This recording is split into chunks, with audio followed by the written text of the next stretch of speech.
कहानी की शुरुआत माँ और बेटे के एक बहुत ही सुंदर सीन से होती है। आना एक सिंगल मदर है और ये छोटा सा प्यारा बच्चा, इसका नाम सियोंग है। सुबह से ही बहुत जोरों की बारिश हो रही है। बारिश कुछ अजीब सी लग रही है, तो इस बारिश के पानी को देखकर सियोंग अपनी मम्मी से जिद करने लगता है कि उसे स्विमिंग करनी है। उसकी माँ उसे किसी तरह समझा बुझाकर रोज की तरह नाश्ता बनाने जाती है। तभी अचानक वो नोटिस करती है कि उसके घर के फ्लोर पर पानी आ रहा है। खिड़की की तरफ देखने पर पता चलता है कि खिड़की से भी पानी अंदर घुसने लगा है। ये देखकर वो काफी हैरान रह जाती है, क्योंकि वो उस बिल्डिंग के 3rd फ्लोर पर रहती है। तीसरी मंजिल तक पानी पहुंच जाना कोई नॉर्मल बात नहीं है। अचानक उसे सुनाई देता है कि बिल्डिंग के माइक पर अनाउंसमेंट हो रही है कि 3 मंजिल तक पानी पहुंच चुका है, इसलिए जितना जल्दी हो सके सबको ऊपर के फ्लोर्स पर जाने के लिए कहा जा रहा है। साथ ही एक और बात बताई जाती है कि पूरी बिल्डिंग में कहीं भी इलेक्ट्रिसिटी नहीं है, इसलिए नेचुरली लिफ्ट बंद हो गई है। ऊपर जाने के लिए सबको सीढ़ियों का इस्तेमाल करना होगा। ये सुनकर आना बिना देर किए अपना जरूरी सामान पैक करना शुरू कर देती है। लेकिन उसी वक्त हर तरफ पानी देखकर सियोंग स्विमिंग के लिए अपनी माँ को बहुत परेशान कर रहा था। चारों तरफ के हालात देखकर आना पहले से ही बहुत टेंशन में थी। ऊपर से सियोंग की ऐसी जिद पर उसे गुस्सा आ जाता है और वो उसे काफी डांटती है।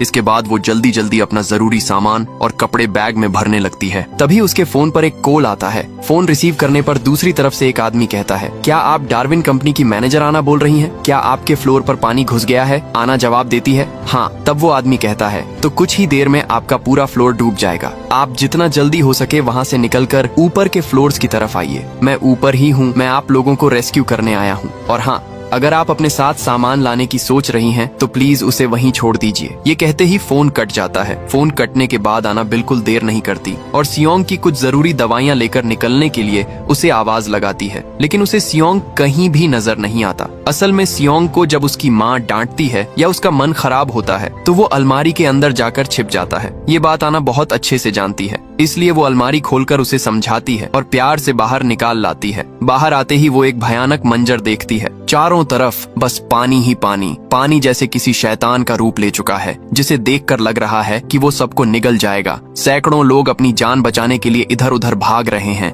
आना हिम्मत नहीं हारती और अपने बेटे को कंधे पर उठाकर सीढ़ियों की तरफ बढ़ती है। सीढ़ियों के पास पहुंचकर वो देखती है कि वहां लोगों की लंबी लाइन लगी है। अगर वो लाइन में खड़ी होकर ऊपर जाने का इंतजार करती तो कुछ ही देर में पानी उन्हें बहा ले जाता, इसलिए अब उसे कोई दूसरा रास्ता ढूंढना था। अचानक उसे याद आता है कि बिल्डिंग में एक और एग्जिट सीढ़ी भी है, इसलिए वो बिना देर किए उस तरफ भागती है। दूसरी तरफ बहुत से लोग पानी की लहरों से लड़ नहीं पा रहे थे और उसमें डूब रहे थे। ऐसे हालात देखकर किसी का भी डर जाना लाजमी है और सियोंग तो अभी बस एक बच्चा है, इसलिए उसकी माँ उसे हिम्मत देने के लिए अलग अलग कहानियां सुनाने लगती। यहाँ तक कि उसका माइंड डाइवर्ट करने के लिए वे दोनों मिलकर सियोंग का पसंदीदा गाना गाते हुए ऊपर चढ़ते हैं। सच में इसी को माँ का प्यार कहते हैं। खुद अंदर से टूट कर भी बच्चे के लिए चेहरे पर मुस्कान रख सकती है। वे उस सीढ़ी से काफी फ्लोर्स ऊपर आ जाते हैं, लेकिन तभी आना देखती है कि आगे की सीढ़ियों पर बहुत सारा पुराना सामान रखा होने की वजह से रास्ता पूरी तरह ब्लॉक है। उन चीजों को हटाकर ऊपर जाने में बहुत वक्त लगेगा और मेन सीढ़ी से इस वक्त जाना मुमकिन नहीं है। इधर पानी धीरे धीरे ऊपर चढ़ता आ रहा है। जैसे तैसे आना उस सीढ़ी से सियोंग को लेकर ऊपर के फ्लोर पर पहुंचती है। ऊपर पहुंचते ही अचानक उसे सुनाई देता है कि किसी दूसरे फ्लोर से कोई उसका नाम पुकार रहा है। वो उस आवाज का जवाब देने के लिए जैसे ही पीछे मुड़ती है, देखती है कि सियोंग वहाँ नहीं है। आना बिल्कुल पागलों जैसी हो जाती है। एक तरफ इतना सारा पानी और दूसरी तरफ सैकड़ों लोगों की भीड़। आना को कुछ समझ नहीं आता कि वो क्या करे और अपने बेटे को कहाँ ढूंढे। वो पूरी तरह बेबस हो जाती है। फिर भी अपने बेटे को ढूंढने के लिए इधर उधर भागने लगती है। ढूंढते ढूंढते वो एक फ्लैट के अंदर घुस जाती है। तभी उसकी नजर खिड़की की तरफ पड़ती है और फिर वो जो देखती है उसे देखकर किसी भी नॉर्मल इंसान का दिमाग काम करना बंद कर दे। वो देखती है कि पहाड़ जैसी एक दानव जैसी लहर उनकी तरफ बढ़ रही है और कुछ समझने से पहले ही वो लहर उनकी बिल्डिंग से टकरा जाती है। इसके चलते और भी कई फ्लोर्स पानी के नीचे समा जाते हैं। आना अब पूरी तरह से पानी के नीचे है, फिर भी वो सियोंग को ढूंढना नहीं छोड़ती। पानी के अंदर ही तैरते हुए वो पागलों की तरह एक कोने से दूसरे कोने तक अपने बच्चे को तलाश रही है। उस वक्त आना खुद को बेबस और हेल्पलेस महसूस कर रही थी। काफी देर तक पानी में ढूंढने के बाद आखिरकार उसे सियोंग मिल जाता है, लेकिन तब तक छोटा सियोंग बेहोश हो चुका था। आखिर एक बच्चा कितनी देर पानी के नीचे रह सकता है। आना किसी तरह अपने बेटे को लेकर वहाँ से निकलना चाहती है, लेकिन बाहर जाने वाला दरवाजा किसी भी तरह खुल नहीं रहा। इधर काफी देर तक पानी के अंदर रहने की वजह से आना भी अब अपनी सांस नहीं रोक पा रही थी। वो खुद भी बीमार सा महसूस करने लगी है। उसे लग रहा है कि बस अब सब खत्म होने वाला है। ठीक तभी एक आदमी आकर उन दोनों को खींचकर ऊपर ले जाता है और उनकी जान बचाता है। ऊपर जाने के बाद वो सियोंग के सीने और पेट को दबाकर पानी बाहर निकालता है और उसे होश में लाता है। सियोंग बहुत डर गया था, इसीलिए अपनी माँ को देखते ही वो रोने लगता है। इधर वो आदमी एक वीडियो के जरिए अपने ऑफिस में रिपोर्ट करता है कि उसने आना और उसके बच्चे को सही सलामत रेस्क्यू कर लिया है। अब तक आपको लग रहा होगा कि इतने सारे लोगों के बीच ये आदमी सिर्फ आना को ही बचाने क्यों आया। जब आना उस आदमी से उसकी पहचान पूछती है तो वो बताता है कि उसे डार्विन कंपनी ने भेजा है। वो उस कंपनी की सिक्योरिटी टीम का हिस्सा है और उसका नाम हीजो है। इसके बाद जब हीजो उन्हें लेकर ऊपर की तरफ जा रहा था तब आना उससे पूछती है, बाहर का पानी इतना नमकीन क्यों है? मुझे तो लगता है कि ये कोई मामूली बारिश नहीं है। तभी हीजो उसे बताता है कि बारिश तो नॉर्मल है, लेकिन यहाँ जो बाढ़ आई है वो समंदर का पानी है। असल में अंटार्कटिका में एक उल्का पिंड गिरा है जिसकी वजह से सारी बर्फ पिघल गई है और ये बाढ़ आई है। आना पूछती है क्या इस बारे में वैज्ञानिकों को कुछ नहीं पता था। हीजो बताता है कि साइंटिस्ट को सब कुछ पहले से पता था, लेकिन उनके पास इस सिचुएशन को संभालने का कोई रास्ता नहीं था। इसीलिए वे बेकार में लोगों को बताकर अफरा तफरी या डर का माहौल नहीं बनाना चाहते थे। और हाँ, आज शायद इस दुनिया का आखिरी दिन हो सकता है, सब कुछ पूरी तरह खत्म हो जाएगा। हीजो की बातें सुनकर आना परेशान हो जाती है और पूछती है, अगर दुनिया खत्म ही होने वाली है तो आखिर हम जा कहाँ रहे हैं? हीजो आना से कहता है, आप भले ही खुद को डार्विन कंपनी की एक मामूली मैनेजर समझती हो, लेकिन आप कोई साधारण इंसान नहीं है। आपकी कंपनी में एआई के लिए जो इमोशन इंजन तैयार किया जाता है उसे सिर्फ आप और आपके बॉस ही बना सकते हैं। सुबह से आपके बॉस और उनकी बेटी का कहीं पता नहीं है। शायद वे अब तक पानी में डूब चुके होंगे, इसलिए अब हमारी आखिरी उम्मीद सिर्फ आप हैं। हमने ऑलरेडी लेबोरेटरी में इंसानी शरीर तैयार कर लिए हैं, लेकिन उस बॉडी में इमोशन सिर्फ आप ही डाल सकती हैं, क्योंकि आज दुनिया के सभी लोग मारे जाएंगे। इसीलिए दोबारा धरती पर इंसान बसाने के लिए भी हमें आपकी जरूरत है। इसीलिए आपको ले जाने के लिए बिल्डिंग की छत पर हेलीकॉप्टर भेजा गया है। तो इन सब बातों के बीच टेंशन में डूबे हुए वे कुछ और फ्लोर ऊपर चढ़ जाते हैं। तभी अचानक सियोंग अपनी माँ से कहता है कि उसे टॉयलेट आया है। हीजो ये जानकर उन्हें एक फ्लैट के अंदर ले जाता है। उस फ्लैट में हीजो और आना की बातचीत के दौरान आना हीजो का फोन लेकर अपनी माँ को कॉल करती है ताकि उनका हालचाल जान सके। उसकी माँ उसे कहती है, तुमने हमारे लिए बहुत कुछ किया है, अब हमारे बारे में मत सोचो, अपना और अपने बेटे का ख्याल रखना। ये बात बोलते ही फोन के दूसरी तरफ से एक जोरदार लहर की आवाज आती है और लाइन कट जाती है। आना को समझते देर नहीं लगती कि उसने अपने मम्मी पापा को हमेशा के लिए खो दिया है। उसे बहुत दुख होता है, लेकिन फिर भी वो खुद को शांत रखने की कोशिश करती है, क्योंकि इस वक्त टूटने से काम नहीं चलेगा। वो पूरी दुनिया के साथ साथ अपने बच्चे को बचाने की जंग लड़ रही है। तभी आना और हीजो नोटिस करते हैं कि फ्लैट की गैस पाइप लीक हो गई है। एक और नए खतरे को भांपते हुए आना सियोंग को गोद में लेती है और वे तीनों वहाँ से निकल पड़ते हैं। लेकिन बाहर इससे भी बड़ी तबाही उनका इंतजार कर रही थी, जिसका उन्हें अंदाजा भी नहीं था। एक तरफ बिल्डिंग के चारों ओर पानी ही पानी और आंखों के सामने डूबते हुए सैकड़ों लोग, दूसरी तरफ वे जिस ओर जाने की कोशिश कर रहे थे वहीं गैस लीकेज की वजह से बड़े बड़े धमाके हो रहे थे।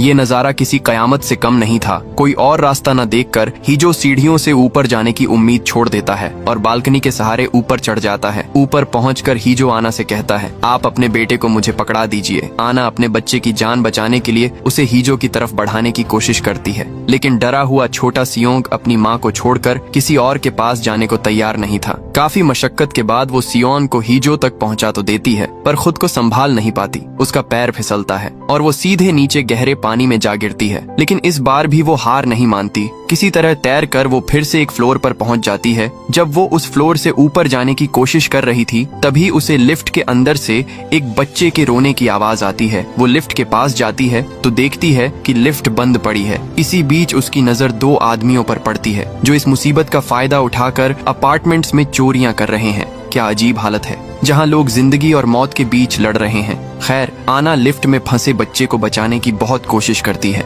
लेकिन तभी एक और तेज लहर आकर उसकी सारी कोशिशों पर पानी फेर देती है। ऐसे हालात में अचानक उसकी आंखों के सामने उस काली रात की यादें ताजा हो जाती हैं, जब वो सियोंग और उसका पति कार एक्सीडेंट की वजह से पानी में डूब गए थे। उस दिन वो सियोंग को तो बचा पाई थी, पर अपनी आंखों के सामने अपने पति को खत्म होते देखा था। कैसी किस्मत है, उस रात भी पानी था और आज भी वो पानी के नीचे है। और सियोंग खतरे में अपने बच्चे के बारे में सोचकर वो फिर से ऊपर के फ्लोर्स की तरफ चढ़ना शुरू कर देती है। इस तरह वो 18वें फ्लोर तक पहुंच जाती है, लेकिन उसे जाना है बिल्डिंग के 30वें फ्लोर पर। तभी हीजो उसके सामने आता है और बताता है कि सियोंग बहुत बीमार हो गया है। ये सुनकर आना पागलों की तरह अपने बेटे की तरफ भागती है, असल में सियोंग का शुगर लेवल गिर गया है। आना को कुछ समझ नहीं आ रहा कि वो क्या करें। उसका दिमाग काम करना बंद कर देता है क्योंकि खुद को और बच्चे को बचाने के चक्कर में वो काफी पहले ही पानी के नीचे सियोंग की दवाइयां खो चुकी है। आना सियोंग को लेकर भागने लगती है। तभी हीजो पीछे से कहता है, आप इतनी पागल क्यों हो रही हैं? सियोंग को लेकर इतनी चिंता करने की क्या जरूरत है? आप तो जब चाहें सियोंग की एक कॉपी बना सकती हैं। उसके सारे इमोशंस आपके पास हैं। उसके पूरे ब्रेन का बैकअप भी आपके पास है।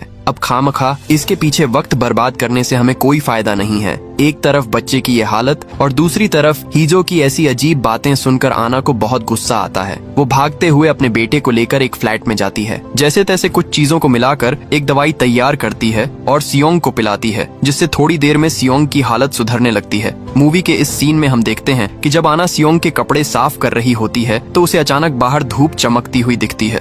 ये देखकर वो मन ही मन बहुत खुश होती है और उसके मन में उम्मीद की किरण जगती है। वो हीजो से कहती है, देखो धूप निकल आई है, शायद अब सारा खतरा टल गया है, सब कुछ पहले जैसा हो जाएगा। लेकिन हीजो इस बात पर कुछ नहीं कहता। वो आना को जो बताता है उससे उसका दिल फिर से टूटकर बिखर जाता है। हीजो कहता है, मैं तुम्हें एक बात बताना भूल गया था, हमारा प्लान बदल गया है। फिलहाल अंतरिक्ष में जो हमारा रिसर्च सेंटर है वहाँ सियोंग को नहीं ले जाया जा सकता। आना गुस्से और दुख में कहती है, तुमने ये बात जानबूझकर मुझसे छिपाई क्योंकि तुम जानते थे कि अगर मुझे ये पहले पता चल जाता तो मैं तुम्हारे साथ कभी नहीं आती। इन बातों के बीच सूरज फिर से डूब जाता है और हर तरफ अंधेरा छाने लगता है। तभी उनकी नजर एक विशाल लहर पर पड़ती है जो उनकी तरफ बढ़ रही थी। उस लहर से बचने के लिए वे पूरी जान लगाकर भागने लगते हैं, लेकिन वो राक्षस जैसी लहर कुछ ही पलों में और भी कई फ्लोर्स को डुबो देती है। किसी तरह वे तीनों ऊपर की मंजिलों तक पहुंचते हैं। वहां आना देखती है कि एक प्रेग्नेंट औरत लेबर पेन से तड़प रही है। वो औरत और उसका पति आना से मदद मांगते हैं, लेकिन आना मजबूर है। वो इस वक्त किसी भी तरह उनकी मदद नहीं कर सकती। जब वो सियोंग को लेकर ऊपर जा रही थी तब सियोंग पूछता है,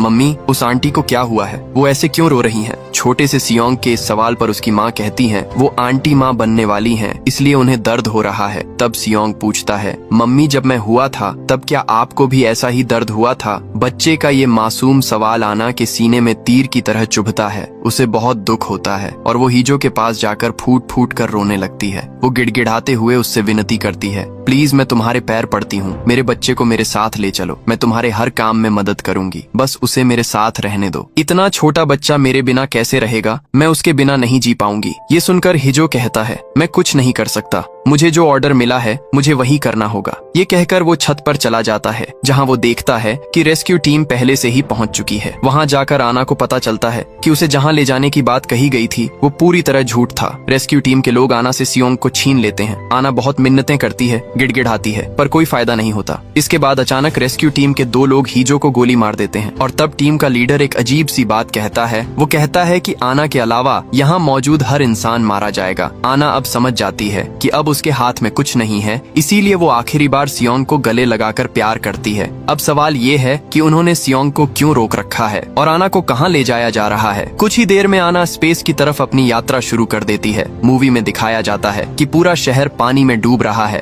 और ठीक उसी समय किसी ग्रह के टूटे हुए हिस्से आना के रॉकेट की तरफ तेजी से आ रहे हैं। मूवी के इसी सीन में हमारे सामने आता है सबसे बड़ा असली ट्विस्ट। हम देखते हैं कि आना अपने उसी अपार्टमेंट में सोकर उठ रही है। बाहर सिर्फ पानी ही पानी है। मतलब ये वही सीन है जो हमने मूवी के पहले सीन में देखा था। मुझे पता है आपके मन में बहुत सारे सवाल आ गए होंगे। ऐसा लग रहा होगा कि सब कुछ सिर के ऊपर से जा रहा है, पर मैं सब क्लियर कर दूंगा। तो नींद खुलने के बाद आना देखती है कि उसके पूरे घर में पानी घुस गया है। सिक्योरिटी रूम से अनाउंसमेंट हो रही है कि जल्दी ऊपर के फ्लोर्स पर जाए। ठीक तभी आना के फोन पर हीजो का कॉल आता है। हीजो उसे छत पर आने को कहता है क्योंकि उनके लिए हेलीकॉप्टर इंतजार कर रहा है और आज वे सियोंग को भी साथ ले जाएंगे। जब वो फोन पर बात कर रही थी तब सियोंग बार बार अपनी माँ को कुछ दिखाने की कोशिश कर रहा था। वो कह रहा था कि उसने सपने में कुछ देखा है और जो देखा है उसकी फोटो बनाई है, लेकिन इतनी जल्दबाजी में आना उस पर ध्यान नहीं देती। वो फटाफट बाहर निकलने की तैयारी करती है। पिछले बार की तरह आज भी सियोंग बाहर निकलने से पहले अलमारी में छिप गया था। उसकी माँ उसे ढूंढ निकालती है और कहती है कि वो अब से अपनी माँ की सारी बात माने और अगर कोई उसे अपने साथ ले जाना चाहे तो वो ना जाए। लेकिन तभी सियोंग अपनी माँ से एक अजीब सवाल करता है। वो पूछता है, मम्मी काफी दिनों से मेरी उम्र 6 साल ही क्यों है? मेरी उम्र बढ़ क्यों नहीं रही, हर रोज मेरी उम्र 6 साल ही क्यों रहती है। आना को इन बातों का कोई सिर पैर समझ नहीं आता, इसलिए वो बिना देर किए सियोंग को कंधे पर उठाकर छत की तरफ ले जाने लगती है। लेकिन पिछली बार जब हीजो ने आना को आवाज दी थी तब उसने जवाब दिया था, पर इस बार वो हीजो की पुकार पर कोई रिस्पॉन्स नहीं देती। वो हीजो को इग्नोर करके सियोंग को लेकर भागने लगती है, लेकिन तभी एक विशाल लहर सबको बहा ले जाती है। लहर की चपेट में आकर बहुत से लोग मारे जाते हैं और कई बह जाते हैं। आना और सियोंग पानी में डूब तो जाते हैं, पर किसी तरह फिर से ऊपर आ जाते हैं, लेकिन ऊपर आकर वो सियोंग को खो देती है। सियोंग को ना पाकर आना उसे पागलों की तरह ढूंढने लगती है। उसे लगता है कि शायद सियोंग पानी में गिर गया है, इसीलिए वो पानी के अंदर उसे तलाशने लगती है। जब आना सियोंग को ढूंढ रही थी तभी एक तैरती हुई कार आकर उसे जोर से टक्कर मारती है।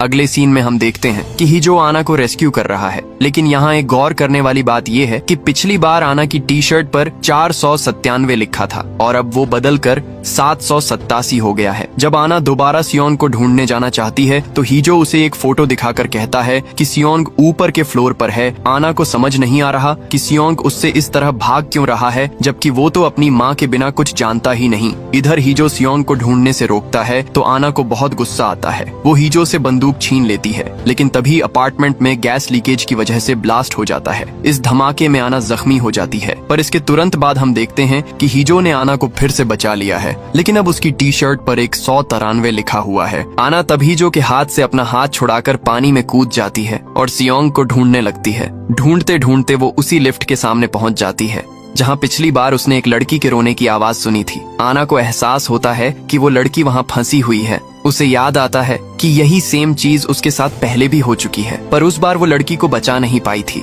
इसलिए इस बार वो उसे बचाने की और भी ज्यादा कोशिश करती है, लेकिन फिर से नाकाम रहती है और हम देखते हैं कि आना धीरे धीरे पानी के नीचे डूब रही है। अगले सीन में आना फिर से उसी लिफ्ट के सामने उस लड़की को रेस्क्यू करती हुई दिखती है, लेकिन अब उसकी टी शर्ट पर 4007 लिखा है। इस बार बहुत कोशिशों के बाद आना उस लड़की को बचाने में कामयाब हो जाती है। वो लड़की को एक बुजुर्ग कपल के पास पहुंचा देती है, क्योंकि वो उनकी ही पोती है। अब सवाल ये है कि आना को कैसे पता चला कि यही उसके ग्रैंड पेरेंट्स हैं। आना उस लड़की से पूछती है, क्या तुमने सियोंग को कहीं देखा है? लड़की जवाब देती है, जब मैं लिफ्ट में फंसी थी तब मैंने 2 लोगों को सियोंग से बात करते सुना था। आना उसकी बात सुनकर आगे बढ़ती है तो उसे वहीं 2 लड़के मिलते हैं जो चोरी कर रहे थे। आना ने इन्हें पिछली बार भी देखा था। उन लड़कों के साथ उसकी हाथापाई होती है, तभी ही जो आकर उन लड़कों को पीटना शुरू कर देता है। जब उनसे सियोंग के बारे में पूछा जाता है तो वे बताते हैं कि उन्होंने सियोंग को देखा जरूर था, पर उसे मारा नहीं। हीजो गुस्से में आकर उन्हें पानी में फेंक देता है। इसके बाद आना जब फिर से सियोंग को ढूंढने के लिए आगे बढ़ने लगती है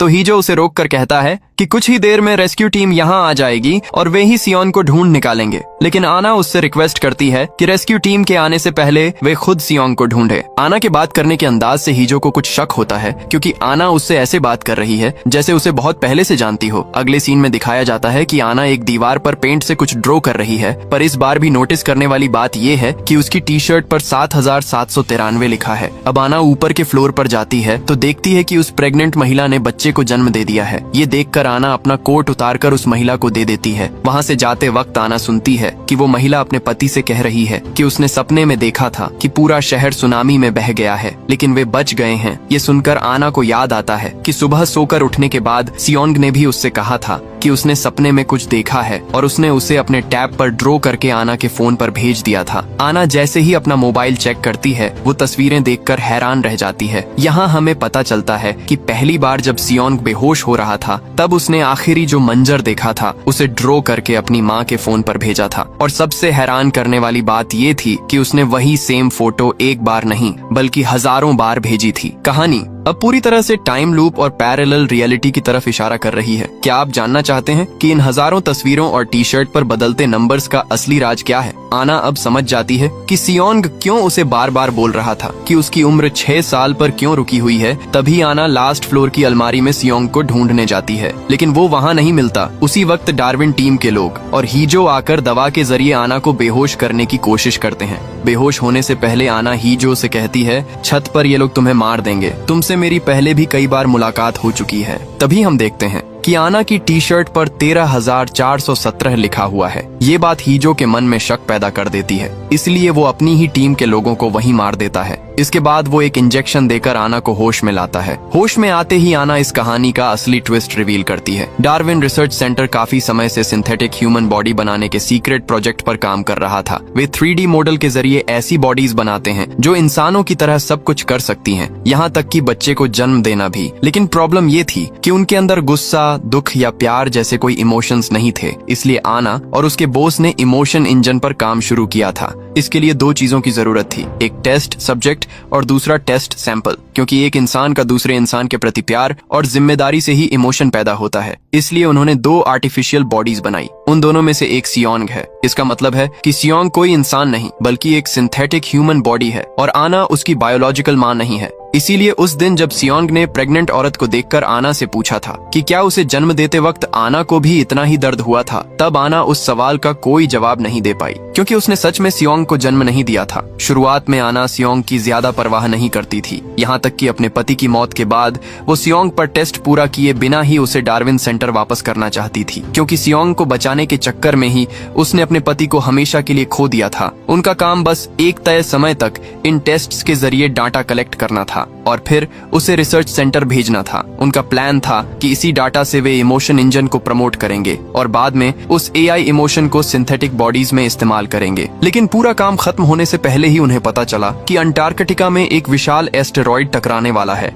इसकी वजह से पूरी दुनिया में एक महासुनामी आएगी जो मानव जाति का नामो निशान मिटा देगी। समय कम होने की वजह से डार्विन लैब से सियोंग का डाटा कलेक्ट करने के लिए लोग भेजे जाते हैं और रिसर्च के लिए आना को भी उनके साथ जाना पड़ता है। लेकिन जाने के वक्त जब उनका स्पेस शिप एस्टेरॉइड के टुकड़े से टकराकर तबाह हो जाता है तो आना बुरी तरह जख्मी हो जाती है। मौत को करीब देखकर आना एक बड़ा फैसला लेती है, क्योंकि टेस्ट सैंपल तो मिल चुका था लेकिन टेस्ट सब्जेक्ट नहीं मिला था। इसलिए वो खुद एक माँ के तौर पर इस एक्सपेरिमेंट का टेस्ट सब्जेक्ट बनने के लिए तैयार हो जाती है। इस फैसले के बाद उसकी मेमोरी को AI सिस्टम में ट्रांसफर कर दिया जाता है। फिर सियोंग को उसे छिपा दिया जाता है। पूरा सेटअप इस तरह किया जाता है जहाँ आना का काम होगा हर खतरे और रुकावट को पार करके सियोंग को ढूंढ निकालना। जिस दिन वो सियोंग को ढूंढ लेगी उसी दिन इमोशन इंजन का काम पूरा होगा और जब तक वो उसे नहीं ढूंढ पाती ये सिस्टम बार बार रिफ्रेश या रिस्टार्ट होता रहेगा। मतलब कहानी हर बार उसी सुनामी वाले दिन से फिर से शुरू होगी। इसीलिए हमने इस मूवी में सुनामी वाले दिन को बार बार रिपीट होते देखा है। और ये कितनी बार रिपीट हो रहा है ये जानने के लिए आना की टी शर्ट का नंबर बार बार बदलता रहता है, क्योंकि वो एक बार भी सियोंग को नहीं ढूंढ पाई थी। लेकिन वो सियोंग को क्यों नहीं ढूंढ पा रही थी, इसके पीछे एक बहुत बड़ा राज था। खैर ये सब जानने के बाद ही जो डिसाइड करता है कि वो आना की हेल्प करेगा, लेकिन वे जितनी बार भी कोशिश करते हैं उतनी बार उनका सामना सिक्योरिटी टीम से होता है, क्योंकि पूरा सिस्टम ही इसी तरह डिजाइन किया गया है। हजारों बार की कोशिशों के बाद वे दोनों प्लान बनाते हैं कि सिक्योरिटी टीम से लड़ने के बजाय वे उल्टे रास्ते से छत पर जाएंगे। काफी मशक्कत के बाद आना अकेले 30वीं मंजिल की छत पर पहुंचने में कामयाब हो जाती है। वहाँ उसे एक पुरानी अलमारी दिखती है और इसी अलमारी के अंदर सियोंग अपनी माँ का इंतजार कर रहा था। आना अपनी गलती मानती है और पिछली बार सियोंग को छोड़कर जाने के लिए माफी मांगती है, लेकिन सियोंग उसे बताता है कि आना ने उसे कभी छोड़ा ही नहीं था। दरअसल हेलीकॉप्टर पर चढ़ते वक्त आना ने उसके कान में कहा था कि वो इस अलमारी में छिपकर उसका इंतजार करें। इसीलिए सिस्टम जितनी बार रिस्टार्ट हुआ सियोंग हर बार यहीं आकर छिप जाता था। तभी वहाँ सिक्योरिटी टीम पहुँच जाती है और दूसरी तरफ से एक बहुत बड़ी लहर उनकी ओर बढ़ती दिखती है। आना सियोंग को पानी में कूदने के लिए कहती है और खुद टीम के लोगों से लड़ने लगती है। काफी देर लड़ने के बाद वो भी पानी में छलांग लगा देती। हम देखते हैं कि पानी के अंदर एक माँ अपनी पूरी जान लगा रही है ताकि वो अपने बच्चे को बचा सके। सच में माँ का एहसास ही कुछ अलग होता है, फिर चाहे वो सिंथेटिक बॉडी हो या हार्ट मांस का शरीर। सियोंग ने अपनी जिंदगी में पहला शब्द माँ ही बोला था। अचानक एक लहर उनसे टकराती है, लेकिन माँ और बेटा मरते नहीं हैं, बल्कि AI इमोशन इंजन कंप्लीट हो जाता है। इसके बाद सुनामी रुक जाती है और यहीं पर ये कहानी खत्म हो जाती है। दोस्तों आपको वीडियो पसंद आई हो तो लाइक और कमेंट करके जरूर बताना। मिलते हैं आपसे अगली वीडियो में।